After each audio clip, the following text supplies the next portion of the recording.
नमस्ते दर्शक मित्रों। दिवाली के बाद हम पहली बार मिल रहे हैं। थोड़ी व्यस्तता के कारण एक भी वीडियो नहीं बन पाया था, तो आज पहली बार मिल रहे हैं आपको। नूतन वर्ष की, विक्रम संवत के नूतन वर्ष की और दिवाली तो चली गई, लेकिन आने वाले वर्ष की शुभकामनाएं। आज हमारे साथ फिर से दिलीप भाई ठाकर जुड़े हुए हैं। और दिलीप भाई, आपका स्वागत है।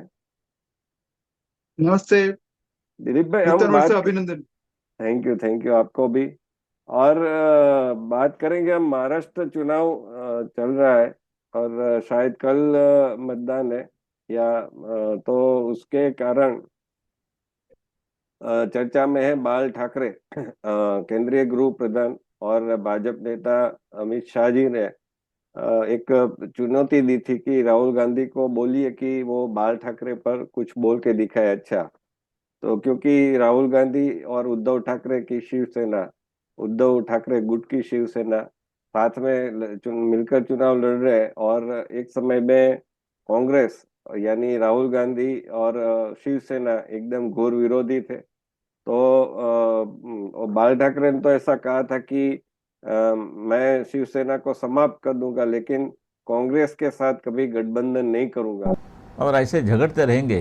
मैं भी कह सकता हूँ भाई ये चलने वाला है तो दुकान बंद कर दूंगा। मैं दुकान बंद कर दूंगा। मैं कहता हूँ कि ये मैं मेरी शिवसेना की कांग्रेस नहीं होना दूंगा, नहीं, कभी नहीं। और मुझे जब ये मालूम होगा कि हो रही है तो I will close my shop. एक लेकिन साथ आज नहीं जाऊं। लेकिन आज उद्धव ठाकरे उनके साथ बैठ गए और हिंदुत्व को जैसे छोड़ दिया है। तो वो एक बात है, लेकिन हम उनकी बात नहीं करेंगे, वो तो एक अलग बात हो गई। लेकिन बाल ठाकरे की जो उसका उनका व्यक्तित्व था, कितना एक पर्सनालिटी थी कि वो एक अपने आप में शेर जैसे थे। और शेर होता है उसकी पूरे मुंबई पर नहीं, पूरे महाराष्ट्र पर नहीं, पर परंतु पूरे भारत में उनका दबदबा था। उनको कोई छू नहीं सकता था ऐसे समय में। और ऐसा माना जाता है कि गुजराती के प्रति शिवसेना और बाल ठाकरे वो एक घृणा फैलाते थे ऐसी। और वो भी थोड़ा सत्य ही था, उसमें कोई असत्य नहीं था। तो गुजराती व्यापारियों को हैरान करना वो सब चलता था, लेकिन गुजराती मीडिया के प्रति कैसा उनका भाव था, उसकी बात, एक्सक्लूसिव बात हमारे लिए करेंगे दिलीप भाई ठाकर। दिलीप भाई, बताइए कि कैसे गुजराती मीडिया और गुजराती फोटोग्राफर खास करके आपके प्रति उनका जो भाव था, स्नेह था, वो सबसे ज्यादा था। और वो भाव नेशनल मीडिया के लिए भी नहीं था। जी हाँ। ये बाला साहब ठाकरे का जो देखने जाए तो ऐसा लगता था बहुत टफ है, बहुत रफ है। लेकिन मैं उनको मिला जब भी, अब तो उनसे उनके बात किया तो मुझे पूरा अलग से उनका व्यक्तित्व लगा। तो हुआ था क्या कि अयोध्या में जब बाबरी को डिमोलिश किया, बात उस वक्त मैं वहां पे था। और जब मैं वापस आया तो सब तब मैं अभियान में था। तो हम लोगों ने तय किया कि बाला साहब ठाकरे ने स्वीकारा था कि मेरे शिव सैनिकों ने बाबरी को तोड़ा है। तो सोचा चलो इनका इंटरव्यू भी करते हैं। तो मैं और हमारी रिपोर्टर गीता माणेक वो गए बाला साहब ठाकरे को उनका इंटरव्यू करने के मातुश्री में गए। वहां पे इंटरव्यू हुआ, सब अच्छा हुआ। इंटरव्यू के बाद गीता माणेक ने बोला कि दिलीप भाई जो बाबरी तोड़ा है तब वो वहां पे हाजिर थे। तो एकदम खुश हो गए और बोले चलो मैं, वो एक्चुअली क्या है, वो मीडिया के आदमी थे। उनका खुद का सामना पेपर है, तो उनको आइडिया था। तो उन्होंने बोले चलो मैं आपको एक्सक्लूसिव तस्वीर देता हूँ। ऐसा करके वहां कोई उसको देख के गया था, श्री राम की पट्टी वो उन्होंने अपने हाथ से बांधी और प्रसाद था, वो प्रसाद हमको दिया। ये ये उनका था कि देखो, नहीं तो क्या है, वो तो एकदम उनका जो व्यक्तित्व लोगों को लगता है कि एकदम टफ है, कुछ नहीं। लेकिन इतना प्रेम से उन्होंने बात किया फिर मेरे साथ। सब पूछा भी सही मुझे कि क्या हुआ था, कि आप कितने बजे को क्या था, सब बताया उन्होंने। तो इतना लगाव से मेरे साथ बात किया था। इसके सिवा एक बार ऐसा हुआ था कि गुजरात समाचार के फोटोग्राफर अहमदाबाद के जवाहरलाल मेहता, पद्मश्री जवाहरलाल मेहता, वो नेचुरोपैथी में बाला साहब ठाकरे के साथ कहीं पे थे। तो क्या हुआ, उन्होंने उनके फोटोग्राफ्स खींचे हो गए। तो मुंबई आए तो मुझे बोला कि यार बाला साहब ठाकरे को मिलना है। मैंने ठीक है, बात करते हैं, अगर टाइम देते हैं तो मिल लेते हैं। तो मैंने फोन किया, तो फिर बोला ठीक है 2 बजे आप आ जाओ। जब हम लोग गए, सब बात किया, तो जवाहरीलाल फोटो लेके आए थे, तो फोटो भी देखे, उन्हें उनके पास रखे। बाद में बोले बोला साहब आपके साथ फोटो करना है, तो खड़े हो गए और दोनों का फोटो किया। तब उन्होंने बोला कि जवाहरीलाल, दिलीप है ना, अच्छा पोर्ट्रेट निकालते हैं, और दिलीप पोर्ट्रेट निकाल के मुझे देना, जवाहरीलाल के ऊपर मुझे कार्टून करना है। ये इनका देखो अब कितनी बात है। एक गुजराती फोटोग्राफर को ऐसा बोलता है कि आपको, क्योंकि जवाहरलाल कैप पहनते थे, सबको पता है कि जवाहरलाल कैप ही पहनते थे। ये है जब किशोर कुमार तो जैसी कितना गोल टोपी। डिफरेंस उनका। हाँ, हाँ। और दूसरा है कि मेरा अनुभव ये है कि जब मीनाताई का अवसान हुआ था, तो मीनाताई ये शिवसेना भवन में मतलब बाला वाइफ साहब की जो धर्म पत्नी। वाइफ हाँ। धर्मपत्नी। हाँ, तो उस वक्त क्या था कि जब वहां पे दर्शन के लिए रखी गई थी बॉडी, बाद में उनको विधि करना, तो सब फोटोग्राफर को हटा दिया। मैं और सामना का फोटोग्राफर ही सिर्फ अंदर थे। तो मुझे वो आप ये तीन सामना तस्वीर के मिली कि फोटोग्राफर कैसा। दोनों ही थे? हाँ, दोनों ही थे, बाकी सब मीडिया को बाहर किया था। और मुझे ऐसी तस्वीर मिली कि वो शेथापुर रहा है, वो जो विधि होती है, अंतिम विधि, वो करते हुए मिला था फोटो। और ये सोचिए आप कि कितना वो है। आदमी कुछ भी है, लेकिन जो फैमिली की बात आती है और ये जो प्रसंग होता है, तो कितना वो दर्द होता है।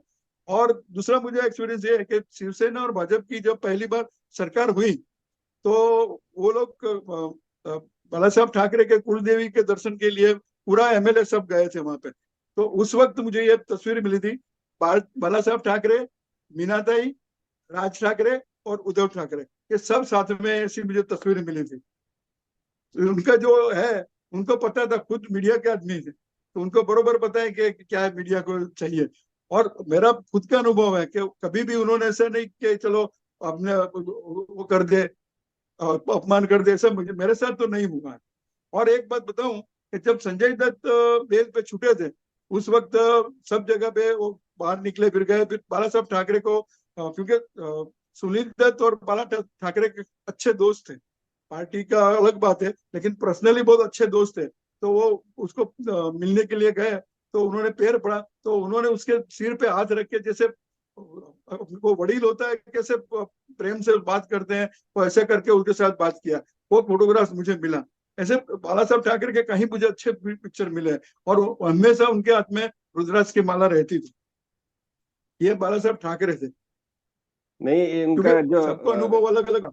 हाँ, वो वही है कि जो कभी बाहर से सख्त दिखते हैं, कोकोनट जैसे कठोर दिखते हैं, तो हाँ, वो है, वो अंदर से नरम होते हैं, अंदर से बहुत संवेदनशील होते हैं। तो नरेंद्र मोदी हो, बाला साहब ठाकरे हो, इंदिरा गांधी हो, ऐसे बहुत सारे लोग हैं कि उनकी जो पर्सनल उनके एक्सपीरियंस है बहुत सारे लोगों के, कि वो ऐसे है कि बहुत सारे अच्छे होते हैं। हाँ, बहुत अच्छे होते हैं। तो और एक बात है, और दूसरी बात ये है कि आप गुजराती फोटोग्राफर के रूप में दिलीप भाई ने कितना विश्वास संपादित किया होगा कि जब भी मीनाताई यानी बाला साहब की धर्मपत्नी का निधन हुआ, तो दूसरे किसी फोटोग्राफर को वहां नहीं रखा।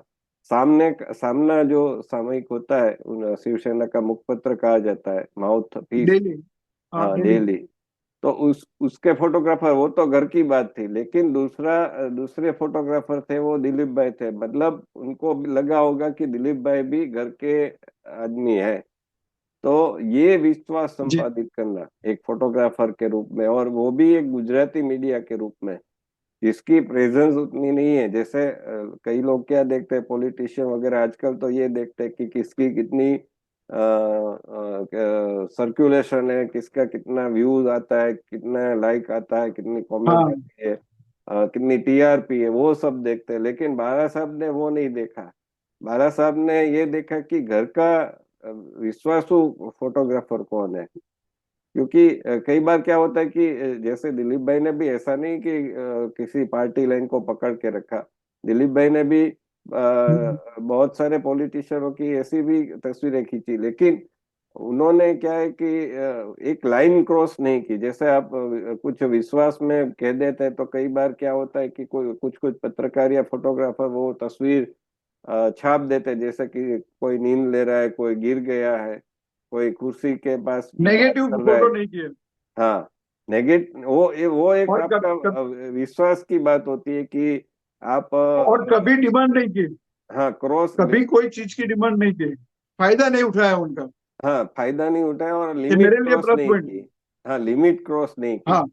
लिमिट क्रॉस नहीं की, जैसे मुझे याद आ रहा है कि देवीलाल, जो हमारे उप प्रधानमंत्री थे, उनकी एक छवि है। वो 1989 1990 जब भी जनता दल की सरकार बनी थी, भाजपा और वामपंथी दलों के समर्थन से, वो उनका बाहरी समर्थन था।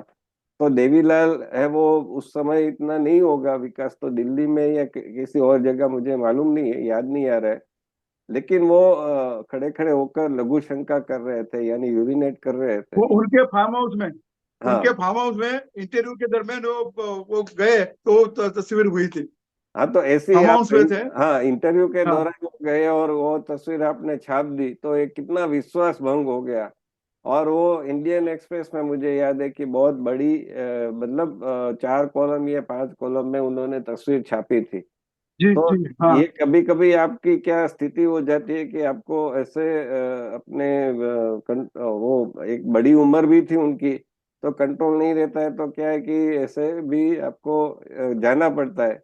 और मैं तो अभी दिल्ली जाके आया हूँ, तो दिल्ली में मैंने देखा कि जो यूरिनल है वो उसका दरवाजा ही नहीं है, ऐसा मैंने देखा। और बाजू में हाँ केजरीवाल का होर्डिंग है ऊपर लटका हुआ पिलर पे, तो केजरीवाल की एक एडवर्टाइजमेंट है कि चुनाव में उनको लाएंगे, तो पॉलिटिकल है उनकी। लेकिन इतना पैसा नहीं है कि जी। यूरिनल को आप गेट लगा सको, कोई देख ना सके, इसलिए एक कर सको। और कितना अस्वच्छ था कि बहुत बास आ रही थी।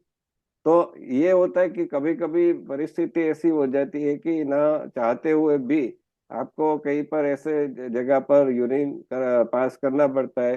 तो इसकी तस्वीर आप छाप दोगे और आपने विश्वास भंग कर दिया, तो एक प्रधानमंत्री की लेकिन कक्षा का व्यक्ति। एक बात तो ये है कि हाँ, एक फोटो जर्नलिस्ट को ऐसे तस्वीर तो लेनी चाहिए, जो हाँ, मौका मिले जितने भी तस्वीर मिले वो लेनी चाहिए। फिर बाद में कौन सी रिलीज करनी वो सोच के करनी चाहिए। मेरे ये पास भी आपकी ऐसी कहीं है तस्वीर है कि अब नेगेटिव बोल सकते हैं उसको, तो पब्लिश नहीं किया। अगर ऐसा मौका आता है तो करते भी है, ऐसा नहीं है कि नहीं करते। लेकिन जो फोटो मिला है उसका भी इम्पोर्टेंट होता है।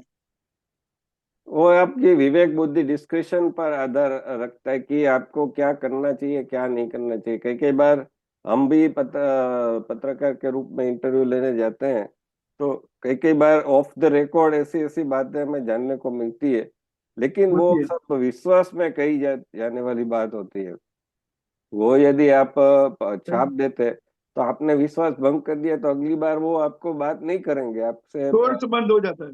हाँ, तो आपका एक संबंध टूट जाता है।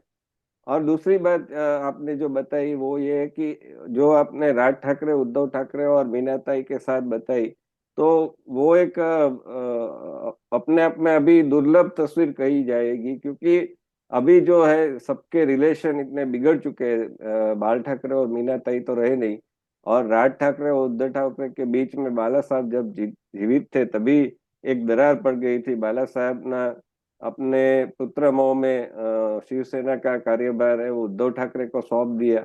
और आज हम देख सकते हैं कि ये पुत्र मोह कितना भारी पड़ रहा है कि शिवसेना को अब दो। आप ये तस्वीर में आप तस्वीर में देखेंगे तो वाले साहब ठाकरे के साथ में राज ठाकरे खड़े हैं। राज ठाकरे, नहीं, उद्धव ठाकरे उसके बाद है। हाँ, हाँ, तस्वीर में ये है। हाँ, नहीं, और तो राज कितने ठाकरे की, क्लोज थे वो। हाँ, राज ठाकरे की जो भी कार्यशैली है या फिर उसका जो एक वो है ऑरा है, वो पूरा बाल ठाकरे को मैच करता है। जब भी और शेर लगते हैं वो भी, वो थोड़ा जोर नहीं लगाते, कुछ कुछ मर्यादाएं उनकी रह जाती है, लेकिन वो कार्टून भी उद्धव, करते हैं, खुद हाँ, कार्टून भी करते हैं बाला हाँ, साहब की हाँ, तरह। पूरा पूरा लिगेसी उन्होंने उतारा है अपने जीवन में। और मिमिक्री तो भी उनका करते हैं आवाज आवाज भी बाला साहब ठाकरे से मिलता है। उनका बिल्कुल, आवाज भी बाला साहब ठाकरे से मिलता है। मैंने बिल्कुल। उनके मुंह पे बोला था कि आपका आवाज बाला साहब ठाकरे से मिलता है, तो और हंसने लगे थे। मुझे दूस, उनके साथ भी अच्छे रिलेशन थे। दूसरी बात ये कि दोनों एक प्रकार से मिमिक्री भी करते हैं। राज ठाकरे बहुत सारे जो पॉलिटिशियन है वहां पर, उनकी मिमिक्री भी, मतलब जी अपनी पॉलिटिकल स्पीच रहती है उसमें लोगों को उससे आनंद आता है कि उसकी आवाज में शरद पवार की आवाज हो, चाहे उद्धव ठाकरे की आवाज हो, चाहे, सबकी आवाज में बोलते हैं। हाँ, सबकी आवाज में बोलते हैं, अजीत पवार की आवाज, नरेंद्र मोदी की आवाज। तो वो एक लोगों को भी अच्छा लगता है। और दूसरा बात ये कि जो वो अपने कार्टून भी करते हैं, तो सब एक प्रकार से पूरा लिगेसी अपने आप में एक विरासत उन्होंने रखी है। जबकि उद्धव ठाकरे में ऐसे कोई गुण देखने को नहीं मिलते हैं। वो बोलते वो हैं तो सिर्फ भी फोटोग्राफी, कुछ, वाइल्ड लाइफ फोटोग्राफी करते हैं। हाँ, वाइल्ड लाइफ फोटोग्राफी करते हैं। हाँ, वो एक उन्होंने रखा है, लेकिन वो बोलते हैं तो भी इतना वो वजन नहीं पड़ता है जैसे राज ठाकरे का पड़ता है, बाला साहब का पड़ता था। तीसरी तस्वीर जी आपने बताई, वो एक अपने सर पर जो पट्टी बांधी थी श्री राम की नाम की, तो वो एक बहुत बड़ी बात है, क्योंकि जिस समय पर कोई हिंदू संगठन भी, संघ, और उन्होंने भी नहीं कहा था कि हमने ये किया, तो उस समय उन्होंने एक पूरे जोर से कहा कि हमने ये किया। और आपकी अदालत हो या फिर कोई दूसरे किसी भी कार्यक्रम में उन्होंने ये कहा। और जी पाकिस्तान के विरुद्ध भी उनका जो एक स्टैंड रहता था, वो स्टैंड बहुत ही कड़क रहता था, जैसे मनसे का, राज ठाकरे का भी रहता है। पाकिस्तानी कलाकारों को उन्होंने काम नहीं करने दिया। तो बाला साहब का भी वो जी। स्टैंड रहता था। और एक बार तो क्रिकेट मैच होने वाला था, तो उसकी पिच उन्होंने शिवसेना पीठ को खोद शिवसेना ने, दिया था। हाँ, खोद दिया था। तो ये एक उसके कारण मुंबई, महाराष्ट्र में जो रहने वाले, उनको सुरक्षा का अनुभव होता था। आज स्थिति अलग है। तो ये बात है। और चौथी जो तस्वीर आपने बताई, उसकी बात की, संजय दत्त, तो उसमें बात ऐसी है कि संजय दत्त को मुंबई बॉम्ब ब्लास्ट जो हुआ था 1993 में दाऊद के कारण, तो उसमें शस्त्र के AK-47 के आरोप में उसको जेल हुई थी उस समय टाडा में। तो उसमें बाला साहब ही छुड़ा सकते थे, ऐसी बात रिपोर्ट में आई थी, मीडिया रिपोर्ट में। और सुनील दत्त ने उनका संपर्क किया, और फिर ऐसा कहा जाता है कि संजय दत्त को बेल मिल गई, और फिर संजय दत्त है वो जमानत पर वहाँ मैंने छूट के वहां पर आशीर्वाद लेने गए थे। तो ये एक उनका मातोश्री। हाँ, दबदबा था। कई कई बार क्या होता है कि चमत्कार के बगैर नमस्कार नहीं होता है। तो आज जो हम हिंदी फिल्म इंडस्ट्री देख रहे हैं, और उसमें जो होता है कि ये लोग कठुआ पर प्ले कार्ड लेकर खड़े हो जाते हैं, ब्लैक लाइव्स मैटर अमेरिका में जो हुआ था उसके ऊपर करते हैं, फिर गाजा के लिए ऑल आइज ऑन राफा करते हैं। तो ये यदि बाला हम्म। साहब होते तो ऐसा कुछ करने नहीं देते, उनकी शिवसेना है वो बराबर जवाब देती, और उनको वहां पर जाना पड़ता।